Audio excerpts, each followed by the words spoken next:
की शुरुआत होती है साल 1996 से। मेक्सिको में एक अमेरिकन रिसर्च टीम वहाँ के केव्स यानी गारों में आकर एक क्रिएचर की तलाश कर रही थी, जिसके बारे में ये दावा किया जा रहा था कि वो अनजान क्रिएचर अक्सर जगहों पर देखा गया, जो कोई आम क्रिएचर नहीं है बल्कि बहुत अजीब है। आज से पहले शायद ही किसी ने उसको देखा हो और उसके पास बहुत सारी ताकतें, पावर्स हैं। लोग उस क्रिएचर से इस वजह से खौफजदा थे क्योंकि वो भेड़ बकरियों का खून पिया करता था, जिससे सभी किसान, शिकारी और भेड़ बकरियों को चराने वाले परेशान थे। अब क्या वो क्रिएचर सच में खतरनाक था, ये लोगों का वहम था? वो क्रिएचर इंसानों के लिए नुकसानदेह है या नहीं, ये हम आज की कहानी में जानेंगे। खैर, अब जब रिसर्च टीम केव्स में उस क्रिएचर के होने के सबूत ढूंढ रही थी, तो उन्हें दीवारों पर उस क्रिएचर के निशान दिख जाते हैं, जो इस बात की तरफ इशारा कर रहे थे कि सच में वो क्रिएचर यहाँ पाया जाता है। अब इस रिसर्च टीम का लीडर बाहर टेंट में था, जो एक साइंटिस्ट है। वो वहाँ काम कर ही रहा था कि तभी उसका एक वर्कर भागता हुआ उसके पास आया और बताने लगा कि हमें वो क्रिएचर मिल गया है केव में, जहाँ हम उसे ढूंढ रही थी। वो वर्कर बिल्कुल सच कह रहा था। अब ये सुनकर साइंटिस्ट भी जल्दी से उस वर्कर के साथ उन केव्स में चला जाता है, जहाँ इनके सामने वो क्रिएचर था, जिसे स्पेनिश जुबान में चुपाकाब्रा कहा जाता है। वो साइज में काफी छोटा सा लग रहा था क्योंकि वो एक चुपाकाब्रा का बच्चा था। अब साइंटिस्ट धीरे धीरे डरते हुए उसके करीब जाने लगा। उसे यकीन नहीं आ रहा था कि मेरे इतने सालों की मेहनत रंग ले आई, आखिर ये क्रिएचर मिल ही गया। अब वो इसे मारना नहीं चाहता था, बल्कि इसे ढूंढना उसका मकसद था, जो वो अपने सीनियर्स और गवर्नमेंट के लिए कर रहा था, क्योंकि इस खोज में उन्होंने बहुत पैसा लगाया था और अब टाइम आ चुका था उन सबको हकीकत से रूबरू करवाने का, इस क्रिएचर को सबके सामने लाने का और बताने का कि इसके बारे में अफवाहें नहीं थी बल्कि सच में है। इस क्रिएचर के पीछे पड़ने का मकसद ये था क्योंकि सबको लगता था कि इसके पास जो पावर्स हैं, उससे किसी भी बीमारी को ठीक किया जा सकता है और किसी भी चोट और घाव को बआसानी भरा जा सकता है। इसके अंदर इतनी पावर्स हैं कि हम इसकी मदद से बहुत सी दवाइयाँ भी बना सकते हैं, क्योंकि ये काफी पुराने वक्त का क्रिएचर था। साइंटिस्ट उसे करीब जाकर हाथ लगाने की कोशिश करता है, पर क्योंकि वो छोटा सा बच्चा था तो उसे डर रहा था कि कहीं ये मुझे कोई नुकसान न पहुंचा दे। अब बगैर टाइम जाया किए ये चुपाकाब्रा के बच्चे को पिंजरे में बंद करने का फैसला करती है, लेकिन तभी केव में छुपी उसकी माँ इनके सामने आ जाती है। जब उसने देखा कि ये मेरे बच्चे को ले जाने वाले है, वो गुस्से से इन पर धाड़ने लगी और फिर अचानक हमला कर देती है। वो साइज में काफी बड़ी थी, इसीलिए जोर से मारकर साइंटिस्ट को दूर गिरा देती है और जल्दी से अपने बच्चे को मुंह में उठाकर वहाँ से भागने लगी। वो इन केव से बाहर निकलने की कोशिश कर रही थी ताकि अपने बच्चे को बचा सके। तब साइंटिस्ट और उसकी रिसर्च टीम भी उसका पीछे करने लगी। साइंटिस्ट उस पर फ्लेयर गन से लगातार शूट कर रहा था, इसमें से चिंगारियां निकल रही थी। एक छोटी चुपाकाब्रा को लगती जाता है, जिससे उसका एक पंख जल गया, वो जख्मी हो गई। यहाँ हम सही से इस क्रिएचर को देख पाते हैं। ये दिखने में टाइगर और शेर जैसा था, लेकिन इसके पंख भी थे जिनकी मदद से ये उड़ सकती थी। लेकिन अब क्योंकि साइंटिस्ट ने उसका एक पर जख्मी कर दिया था, तो अब उड़ने में उसे काफी मुश्किल पेश आ रही थी, इसीलिए वो बस भागती ही जा रही थी, जबकि साइंटिस्ट अपनी टीम के साथ लगातार उसके पीछे अपनी गाड़ी भगा रहा था, क्योंकि वो हर हाल में इसे पकड़ना चाहते थे। अब ये चुपाकाब्रा बहुत चालाक क्रिएचर था। वो अपने बच्चे को लेकर जब सड़क पार कर रही थी कि तभी एक गाड़ी उसे जोर से आकर टक्कर मार देती है, जिससे चुपाकाब्रा रोड जाके गिरती है, जिससे माँ और बच्चा दोनों अलग अलग जाके गिरते हैं। अब बच्चे को तो कुछ नहीं हुआ, पर माँ और जख्मी हो गई, उसका एक पंख बुरी तरह से टूट गया। और रिसर्च टीम अभी तक इनके पीछे लगी हुई थी और क्योंकि लाख कोशिशों के बाद भी ये उनसे नहीं बच पाई, इसलिए चुपाकाब्रा को एक आइडिया आया और वो अपने बच्चे को वहीं एक महफूज जगह पर छोड़कर दूसरी जगह पर चली जाती है और वहाँ रिसर्च टीम की गाड़ियों के सामने आकर जोर से चिल्लाने लगी, उनका ध्यान अपनी तरफ करने के लिए। और जैसे सबका ध्यान उसकी तरफ हुआ, वो भागकर उन्हें दूसरी जगह पर ले गई ताकि ये लोग उसके बच्चे से दूर हो जाएं, जो उसके बच्चे को नुकसान पहुंचा सकते हैं। अब साइंटिस्ट इस कामयाबी से खुश हो रहा था, पर अभी उसने ये चीज साबित नहीं की थी, जिससे साफ जाहिर है कि कोई भी उसकी बातों का ऐसे यकीन करने वाला नहीं था। उसके लिए इसे वो क्रिएचर चाहिए था, लेकिन उसे वहाँ कुछ नाखून और पर मिल जाती है, जिन्हें वो अपने पास रख लेता है। अब यहाँ से सीन शिफ्ट होकर जाता है कैंसस शहर के एक स्कूल में, जहाँ हम एलेक्स नाम के एक बच्चे को देखते हैं, जिस कहानी का मेन कैरेक्टर है। वो लंच टाइम पर जब खाना खा रहा था तो एक लड़का आकर उसे परेशान करने लगा, पर फिर वो लड़का खुद ही चुपचाप एलेक्स के पास आकर बैठ जाता है। उसका मूड खराब था, उसे देखने से साफ लग रहा था कि एलेक्स किसी वजह से खुश नहीं है। स्कूल खत्म होने के बाद जब वो घर आया तो उसका अपनी मॉम से भी झगड़ा हो जाता है, क्योंकि ना उसे स्पेनिश और ना ही मेक्सिको की जुबान पसंद थी, और यहाँ उसकी मॉम ये दो जुबानें उसे सीखने को कह रही थी, जिसके लिए वो मना कर रहा था। अब यही वजह थी कि क्लास के सभी बच्चे उसे अक्सर परेशान किया करते थे, क्योंकि एलेक्स रहने वाला यही का था, पर उसे यहाँ की जुबान नहीं आती थी। एलेक्स के डैड की कैंसर की वजह से मौत हो चुकी थी। जब से ही वो खुद को अकेला महसूस करने लगा और हर वक्त बस उदास रहा करता था। उसकी मॉम उसे सलाह देती है कि कुछ दिन के लिए मेक्सिको चले जाओ, ताकि अपनी फैमिली के बारे में तुम जान सको, क्योंकि वहाँ तुम्हारे दादा हैं और आज से पहले तुम वहाँ गए भी नहीं हो। अब एलेक्स वहाँ जाना तो नहीं चाहता था, पर अपनी मॉम की खातिर उसे जाना ही पड़ता है। वो जब एयरपोर्ट पर पहुँचा तो वहाँ उसकी दादा उसे लेने आई थी, जो आते ही उसके गले से लग जाते हैं। उसके साथ हंसी मजाक करने लगे, क्योंकि वो काफी मजाकिया थी। खुश वो इसलिए थे क्योंकि आज पहली बार वो उससे मिल रहे थे। अब हालांकि एलेक्स भी पहली बार ही उनसे मिला था, लेकिन वो हमेशा की तरह उदास ही था,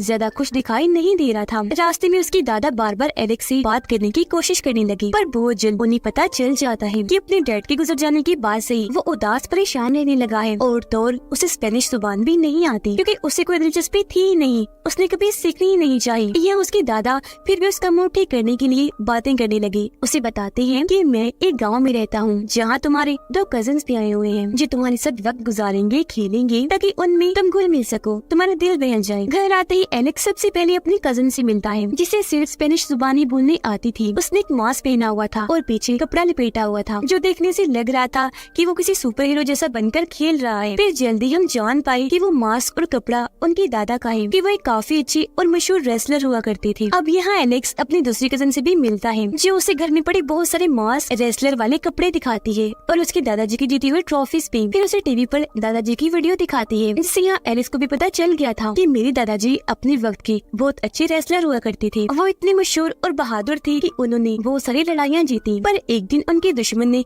जोर से उन्हें उठाकर रिंग से बाहर फेंक दिया, इन्हें जहाँ रेसलिंग होती है, जिससे वो फौरन बेहोश हो गए। उन्हें फौरन हॉस्पिटल ले जाया गया, लेकिन उन्हें होश नहीं आई। जब डॉक्टर्स ने चेक किया तो पता चला कि वो तो 1 महीने के लिए कोमा में जा चुके हैं। अब ऐसा होने से उनका रेसलिंग कैरियर तो खत्म हुआ ही, साथ ही दिमाग पर भी काफी गहरा असर हुआ, जो आज तक है। वो अक्सर चीजों को भूल जाया करते हैं। ये जानकर एलेक्स को अपने दादाजी के लिए बहुत बुरा लगा। उसे उन पर तरस आ रहा था, इसलिए वो उनकी और ज्यादा इज्जत करने लगा। अब क्योंकि यहाँ एलेक्स की पहली रात थी, तो उसे नींद नहीं आती। बाहर उसे अजीब सा महसूस हुआ, तो उसने पर्दा हटाकर देखा, पर वहाँ सिर्फ बकरी खड़ी हुई थी। लेकिन तभी उसकी नजर अपने दादाजी पर गई, जो फार्म हाउस की तरफ जा रही थी। एलेक्स को गड़बड़ लगी, उसे शक हुआ कि दादाजी को छुपा रही है, इसलिए वो भी इनके पीछे पीछे चला गया। बाहर खड़े होकर वो देखता है कि दादाजी अंदर जाकर बैठ गए हैं। हाथ में उन्होंने म्यूजिक बॉक्स पकड़ा हुआ है, जिसे बजाकर वो बार बार सामने की तरफ देख रहे हैं, जो देखने से लग रहा था कि वहाँ से किसी के आने का इंतजार कर रहे हैं। एलेक्स बाहर खड़ा ही था कि तभी उसे ऐसा महसूस हुआ जैसे झाड़ियों में कोई खतरनाक जानवर है, जो उसकी तरफ आ रहा है। इस वजह से वो डरते डरते पीछे हट गया, फिर जोर से चीख मारकर नीचे गिर जाता है। उसकी आवाज सुनकर दादाजी भी उसे चेक करने बाहर आए और उसके दोनों कजिन्स की भी आँख खुल गई थी, तो चेक करने वो भी उसके पास आ जाती है। एलेक्स उन्हें बता देता है कि झाड़ियों में मैंने किसी खतरनाक जानवर को महसूस किया, उससे डर के ही मैंने चीख मारी, पर बजाय वहाँ से कोई खतरनाक जानवर बाहर निकलता, वहाँ से काले रंग का खरगोश बाहर आता है, जिसे देखकर एलेक्स के दोनों कजिन्स उस पर हंसने लगते हैं,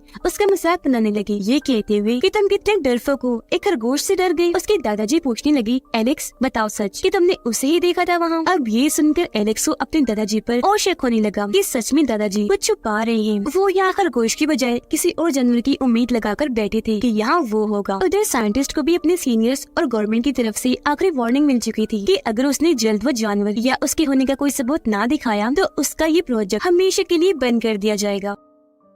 अगली सुबह जब एलेक्स की आँख खुलती है तो उसके साथ बिस्तर पर वही चुपाकाब्रा क्रिएचर था, पर वो एलेक्स को नुकसान नहीं पहुंचा रहा था, बस आराम से उसकी चादर के ऊपर बैठा हुआ था। पर ऐसे अचानक उसे देखकर एलेक्स चौंक गया, और क्योंकि वो थोड़ा सा भयानक था तो एलेक्स काफी डर जाता है, एकदम से पीछे हट गया। उसके ऐसे करने से चुपा भी काफी डर गया, वो भी कूदकर पीछे हटने लगा। फिर भागने के लिए वो चीजों पर कूदता हुआ खिड़की से बाहर भाग गया। ऐसा होने से वहाँ काफी तोड़फोड़ मच गई, जो देखकर एलेक्स का कजिन वहाँ आ गया देखने की क्या हुआ। एलेक्स खिड़की से बाहर झांकता है, ये देखने के लिए कि आखिर वो छुपा क्रिएचर कहाँ भागा होगा, पर बाहर वो तो दिखाई नहीं देता, बल्कि वहाँ एलेक्स की कजिन बैठी थी। उसने हेडफोन्स लगाए हुए थे, तो थोड़ी देर पहले किया हुआ उसने कुछ भी नहीं सुना। एलेक्स सोचता है कि अगर मैंने इसे कुछ बताया तो ये दोबारा से मेरा मजाक बनाएगी, मुझ पर हंसेगी, तो वो बगैर कुछ बताए उसके पास आकर बैठ जाता है, क्योंकि उसे बहुत बुरा लगना था अगर कोई उसे पागल कह देता। यहाँ उसकी कजिन कहती है कि दादाजी गायब है, हमें उन्हें ढूंढना चाहिए, इसलिए अभी तीनों बच्चे बाजार जाते हैं उन्हें ढूंढने। गई, पर काफी ढूंढने के बाद भी दादाजी यहाँ नहीं मिलते। अब गाड़ी के जरिए जब ये बच्चे घर जा रहे थे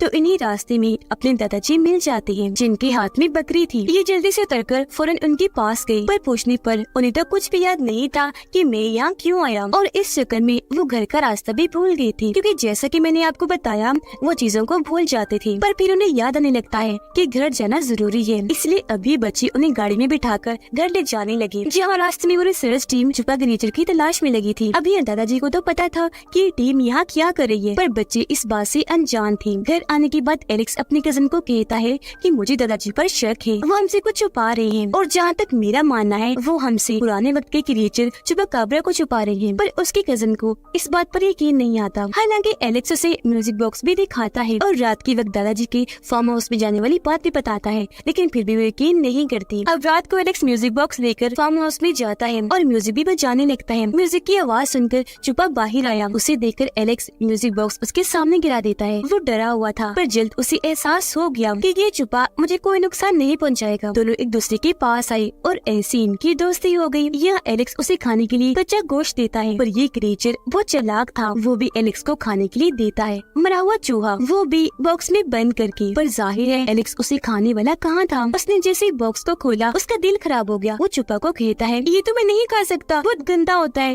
छी। खैर अब देखते ही देखते मौसम खराब होने लगा, और क्योंकि ये चुपा बच्चा था इसलिए बिजली की आवाज से डर रहा होता है। तब एलेक्स बिल्कुल एक दोस्त की तरह उसे सहारा देता है, अपने साथ लेकर बैठ गया। अगली सुबह उन दोनों बच्चों यानी एलेक्स के कजिन्स को भी चुपा क्रिएचर के बारे में पता चल चुका था। जहाँ पहले तो वो इससे काफी डर रही थी, क्योंकि जाहिर है वो अजीब था जो चल भी सकता था और उड़ भी सकता था। पर बहुत जल्द उन्हें भी एहसास हुआ कि ये हमें नुकसान नहीं पहुँचाएगा, और उनकी भी चुपा से दोस्ती हो जाती है। तभी यहाँ उनके दादाजी भी आ गए। वो चुपा को प्यार से अपने पास बुलाने लगे, जो फौरन एक वफादार जानवर की तरह उनके पास चला गया। यहाँ उनके दादाजी सच बताने लगे कि कुछ दिन पहले रात को जब मैं घर आ रहा था तो इसकी माँ मेरी गाड़ी से आकर टकरा गई, जिससे हम समझ पाए कि उस दिन टक्कर मारने वाली गाड़ी इनकी थी, न कि रिसर्च टीम की थी। आगे वो कहते हैं कि मुझे लगा कोई आम जानवर होगा, इसलिए मैं नजरअंदाज करके आगे बढ़ गया। पर जब मैं घर के करीब पहुंचा तो मुझे ये मिला, क्योंकि इसकी मोम कहीं और जा चुकी थी और ये बेचारा मेरा पीछे करते करते घर तक आ गया। मैं इसे देखते ही समझ गया कि ये डरा हुआ है और ये मेरे लिए नुकसानदेह भी नहीं, तो मैं इसे अपने घर ले आया। फिर मुझे पता चला कि वो रिसर्च टीम इसे ही ढूंढ रही है। मुझे फिक्र हुई कि अगर ये उनके हाथ लग गया तो वो इसे नुकसान पहुंचाएंगे, क्योंकि इस पर बाद में कुछ एक्सपेरिमेंट्स तजुर्बे किए जाने हैं। तो मैंने इसकी जान बचाने के लिए इसे यहाँ रख लिया। ये जानकर बच्चों को भी चुपा पर तरस आया और तभी से वो इसका ख्याल रखने लगी। लेकिन बदकिस्मती से एक दिन इनके घर साइंटिस्ट और उसका एक साथी आते हैं। असल में जब दादाजी की गाड़ी से चुपाकाब्रा टकराई थी तो उनकी नंबर प्लेट वही सड़क पर ही गिर गई थी। इसे दिखाकर साइंटिस्ट कहता है कि ये आपकी ही है ना, क्योंकि मैंने पता लगवा लिया है और अब मुझे आपके घर की तलाशी लेनी है। पर दादाजी बगैर डरे उसे साफ साफ मना कर देते हैं कि कभी नहीं, मैं तुम्हें इसकी इजाजत नहीं दूंगा, और उसे धमका कर यहाँ से भगा देते हैं। एलेक्स और चुपा की दोस्ती गहरी होती जा रही थी, पर क्योंकि वो बच्चा था और डरा हुआ भी था इसलिए फिलहाल उसे उड़ना नहीं आ रहा था, क्योंकि वो हिम्मत ही नहीं कर पा रहा था। तब यहाँ उसकी मदद एलेक्स का कजन करता है। वो छत पर ले जाकर उसे उड़ना सिखाता है और बार बार उसे ट्रेनिंग देता है कि कैसे उड़ा जाता है। अब यहाँ एलेक्स को भी देखने से साफ साफ लग रहा था कि अब वो खुश है। यहाँ आकर उसे काफी अच्छा लग रहा है, क्योंकि अब उसे इतना मेरा दोस्त जो मिल गया था और साथ में इतने अच्छे दादाजी और कजन्स भी। फिर एक दिन दादाजी उसे उसके डैड के बारे में बताने लगी कि जब मैंने रेसलिंग छोड़ दी तो मैंने वो तुम्हारे डैड को सिखाई। वो मेरा बेटा होने के साथ साथ मेरा काफी ज़हीन शागिर्द भी था। पर फिर एक दिन उसे तुम्हारी मॉम मिल गई, उसने शादी कर ली, तो तब से उसने रेसलिंग को छोड़ दिया था। अपने डैड की ये बातें सुनकर एलेक्स को बहुत बुरा लग रहा था, जिससे उसके दादाजी भी अंदाजा लगा देते हैं कि एलेक्स के अंदर बहुत गुस्सा भरा है, जिसे अंदर ही अंदर लेकर घुट घुट कर वो अपनी जिंदगी गुजार रहा है। तो फैसला करती है कि मैं इसका गुस्सा निकलवा कर इसे नॉर्मल कर दूंगा, जिस मकसद के लिए वो उसके साथ कुश्ती लड़ती है, और उसे लड़ने के लिए उकसाने लगी ताकि वो अपनी कुश्ती लड़कर अपना गुस्सा और भड़ास निकाल ले। लेकिन क्योंकि वो उसके दादा थे तो वो उन पर हाथ नहीं उठाना चाहता था। पर आखिर में जब उसके दादाजी बात नहीं मानते तो उसे गुस्सा आ गया। वो उनसे कुश्ती लड़कर उन्हें रिंग से बाई धक्का दे देता है। वो इतने जोर के गिरते हैं कि फौरन ही बेहोश हो गई। यही देखकर तीनों बच्चे काफी परेशान हो गए और वहाँ फौरन डॉक्टर को बुलाया जाता है, जो दादाजी को चेक करके बताती है कि कुछ दिन के लिए इनकी याददाश्त जा चुकी है, इन्हें मुकम्मल आराम करना है। उसी दिन साइंटिस्ट इनके घर दोबारा आ गया। वो जैसे फार्म हाउस में गया, वहाँ छुपा को देख लेता है, उसे गन से मारकर बेहोश कर देता है और गोद में उठाकर अपने साथ ले जाने लगा। हालांकि बच्ची उसे रोक रही थी, छुपा को बचाने की कोशिश करते हैं, पर क्योंकि वो बच्चे थे तो साइंटिस्ट उन्हें भी गन दिखाकर छुपा को वहाँ से ले जाता है, जिससे वो तीनों बच्चे काफी दुखी हो जाते हैं। अब एलेक्स जल्दी से भागकर अपने दादाजी के पास आया, जब वो सो रही थी। उन्हें जगाकर कहता है कि आपको छुपा को बचाना होगा। उसके दादाजी की क्योंकि याददाश्त जा चुकी थी, इसलिए वो पूछते हैं कि कौन छुपा और तुम कौन हो। अब इससे एलेक्स अपना दिमाग लगाता है, उसे आइडिया आया। वो अपने दादा को कहता है कि घर में आपका वो दुश्मन घुस आया है जिसने रिंग से आपको बाहर गिरा दिया था। ये सुनकर उसके दादा को बहुत गुस्सा चढ़ गया। वो जल्दी से अपना मास्क कैप पहनती है और पिछला कपड़ा लटकाकर बाहर आ गई और साइंटिस्ट से लड़ने के लिए बिल्कुल तैयार हो गई। आते ही वो उसे जोरदार टांग मारती है, जिससे वो काफी दूर जाके गिरता है। फिर वो अपनी ताकत का इस्तेमाल करके उसे आसानी से हरा देती है, क्योंकि वो एक पहलवान थी। ऐसा करने के बाद ये सब बाहर आए और साइंटिस्ट की गाड़ी में बैठकर यहाँ से भाग जाते हैं, क्योंकि गाड़ी में उसने पहले छुपा को रख दिया था। ये देखकर साइंटिस्ट जल्दी से अपनी टीम को इस बारे में खबर करता है। वो लोग गाड़ी में बैठकर काफी खुश हो रहे थे, क्योंकि अब वो छुपा को उसके घर छोड़कर आने वाले थे, जहाँ उसकी पूरी फैमिली होगी। एलेक्स अपने दादा से पूछता है कि आपने इसकी मोम को किस तरफ जाते हुए देखा था, क्योंकि उसकी मोम जहाँ गई होगी वहाँ इसका घर होगा, तो हम इसे भी वहीं ले जाएंगे। पर जाहिर सी बात है, हमेशा की तरह उसके दादाजी ये बात भी भूल गई थी। ये लोग छुपा को प्यार करने लगे। फिर जैसे गाड़ी से उतरते हैं, छुपा खुद ही दूर भागने लगता है। इसे देख ये लोग भी उसके पीछे पीछे भागने लगे, क्योंकि ये समझ गए थे कि छुपा अपने घर का रास्ता जानता है और उसी तरफ भाग रहा है। छुपा के बिल्कुल पीछे एलेक्स था। ये दोनों भागते भागते एक गहरी खाई के पास आ जाते हैं, जिसके ऊपर लोहे का मोटा सा पाइप लगाया गया था। अब क्योंकि छुपा उड़ने से डरता था, इसलिए वो उड़ के आगे नहीं जाता, बल्कि पाइप के जरिए ही आगे बढ़ने लगा। तब वो उसे जाता हुआ देखकर बाय बाय करने लगता है। अब पीछे जब एलेक्स खड़ा था, तो तभी वहाँ टाइगर आ जाता है, जो एलेक्स पर हमला करने के लिए आगे बढ़ रहा था। इससे वो काफी डर गया और पाइप के ऊपर चढ़ना शुरू कर देता है। तभी यहाँ उसके दादाजी भी आ गए और क्योंकि काफी बहादुर थे, इसलिए टाइगर से लड़ने लगे। जैसे तैसे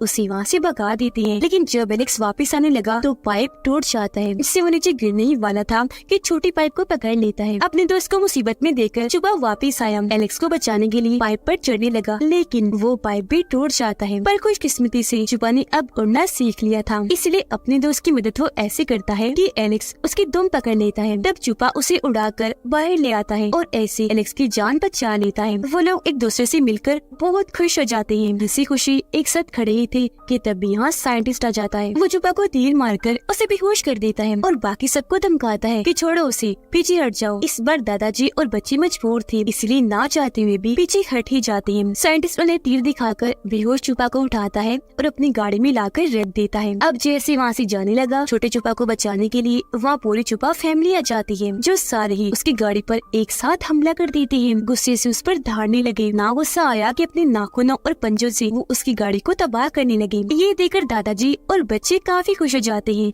कि अब छुपा बच्चे की जान बच जाएगी। पर साइंटिस्ट चालाक था, वो छोटे छुपा को गोद में लेकर बाहर आ गया और बड़े छुपा कापस को हथियार दिखाकर डराने लगा। छोटे छुपा को होश आ गई थी। पीछे से दादाजी आकर साइंटिस्ट को पकड़ लेते हैं, उसकी बाजू को मोड़कर छुपा को छुड़वा लेते हैं। आखिर में फिर रेसलिंग की एक ट्रिक से वो उसे उठाकर जमीन पर पटक देते हैं, जिससे साइंटिस्ट वहीं ढेर हो जाता है। छोटा छुपा अपनी फैमिली के पास आकर बहुत खुश हो जाता है। अब एलेक्स और छुपा बहुत अच्छे दोस्त थे, तो एक दूसरे को प्यार से आखिरी अलविदा कहते हैं, जिसके बाद अपने अपने घर जाने के लिए वहाँ से निकल जाते हैं। अब एलेक्स अपने कजिन्स के साथ काफी खुश था और अब कुछ दिन के बाद उसने अपने घर जाना था। उसने यहाँ बहुत अच्छा वक्त गुजारा। जहाँ पहले वो उदास रहा करता था, अपनी फैमिली को पसंद नहीं करता था, लेकिन अब फैमिली को जानने के बाद, उनके साथ इतना अच्छा वक्त गुजारने के बाद वो उन्हें बहुत याद करेगा। उसके दादाजी भी खुश थे, क्योंकि वो जैसे एलेक्स को सिखाना चाहते थे वो सीख गया। यहाँ दोनों एक दूसरे को अलविदा कहते हैं, गले से मिलते हैं, जिसके बाद एलेक्स लेन में आकर बैठ जाता है और हंसी खुशी अपने घर वापस लौट आया था। पर जब एलेक्स ने बाहर देखा